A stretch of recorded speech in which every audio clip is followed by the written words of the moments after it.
રાજ્યમાં આગામી ચોમાસાની પૂર્વ તૈયારીઓની સમીક્ષા કરવા માટે મુખ્ય સચિવ એમ.કે. દાસની અધ્યક્ષતામાં એક ઉચ્ચ સ્તરીય રિવ્યુ બેઠક યોજાઈ હતી અને આ બેઠકમાં રાજ્ય પોલીસ વડા ડોક્ટર કે.એલ.એન. રાવ, ડિઝાસ્ટર મેનેજમેન્ટના વડા આલોક પાંડે તેમજ એનડીઆરએફ, એસડીઆરએફ અને ડિફેન્સના ઉચ્ચ અધિકારીઓ ખાસ ઉપસ્થિત રહ્યા હતા। આ બેઠક દરમિયાન ચોમાસા દરમિયાન સંભવિત પૂર કે પછી ભારે વરસાદ જેવી સ્થિતિને પહોંચી વળવા માટેના એક્શન પ્લાનની વિગતવાર સમીક્ષા થઈ હતી અને આ જ મુદ્દે સંવાદદાતા હિતેન અમારી સાથે જોડાઈ ચૂક્યા છે, વધુ વિગતો આપશે। જી હિતેન। બિલકુલ લખમા, જો વાત કરીએ તો રાજ્યમાં પ્રી મોન્સૂનની તૈયારીને લઈને મુખ્ય સચિવ એમ.કે. દાસની અધ્યક્ષતામાં આ એક રિવ્યુ બેઠક મળી હતી, જેમાં રાજ્યના પોલીસ વડા કે.એલ.એન. રાવની સાથે સાથે ડિઝાસ્ટર મેનેજમેન્ટના વડા આલોક પાંડે પણ આ બેઠકની અંદર ઉપસ્થિત રહ્યા હતા।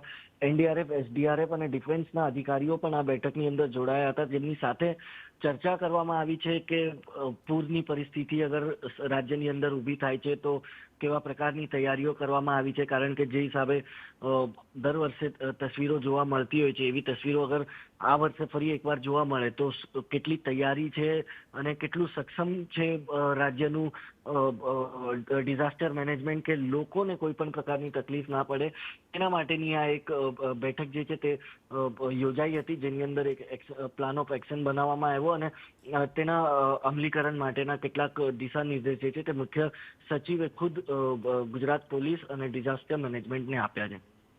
આભાર હિતેન।